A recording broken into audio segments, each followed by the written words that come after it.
What's up, kids? Coming to you from the classic Game Room Intergalactic headquarters, you knew it was only a matter of time until CGR Comics returned. And what better way to kick off the series and its own channel than by reviewing Masters of the Universe, issue number 1 from May of 1986, published by Marvel Comics. Masters of the Universe with He-Man and Skeletor and Teela and Battlecat. And shame on them for not putting Teela on the cover. But at least we get Battlecat, He-Man, and Skeletor. And that other guy whose name I can't remember. So, what's going on in this book? Well, if you're a fan of He-Man and the Masters of the Universe, you should already know that Skeletor is trying to take over Eternia and crush Castle Grayskull and really, what was his main objective? I'm not entirely sure. Maybe we'll learn that by reading this comic book. As you can see by his skull-like appearance, he is evil. The first issue of Masters of the Universe has that good old-school mid-80s style artwork. It's bright and colorful and definitely looks like the old-school TV show, which was awesome. In fact, there's even an advertisement for the TV show right here. He-Man, the legend continues. 32 bold new TV adventures. And wow, He-Man has no problem with confidence to wear that outfit. So we get a nice look at the Palace of Eternia here, where Prince Adam is being tested by Teela and Man-at-Arms as Battlecat watches on.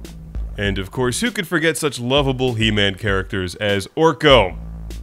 Orko, he's like Snarf from the Thundercats, but less irritating, right next to a She-Ra advertisement. She's the Princess of Power. I love the ads in these old 80s comic books, they're the best.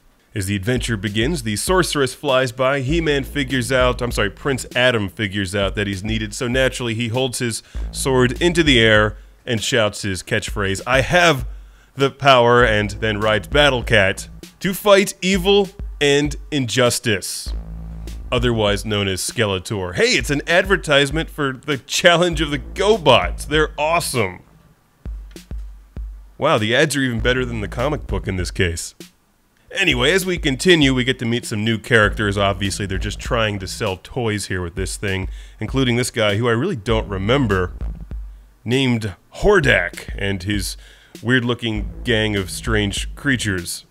So immediately, of course, they fight He-Man, and there's lots of good old-school 80s He-Man style action, with some advertisements for Oreo cookies and Galtar and the Golden Lance thrown in for good measure. Now, I won't give away the ending, but I can tell you that fans of He-Man and the Masters of the Universe will find this comic book thoroughly entertaining, and I'm pretty sure that He-Man and the Masters of the Universe comics are cheap and easy to find these days, or at least they're cheap. Maybe they're not that easy to find, but that's what the internet is for. If you can travel back in time, you could also catch some new episodes of the Star Wars Droids Adventure and subscribe for the low 1985 prices of 50 cents an issue.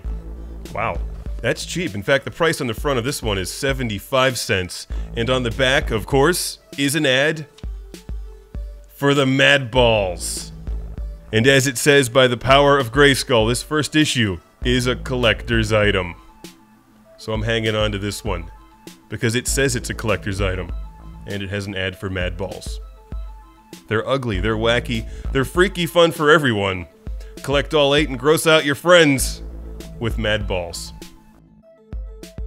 See you next time.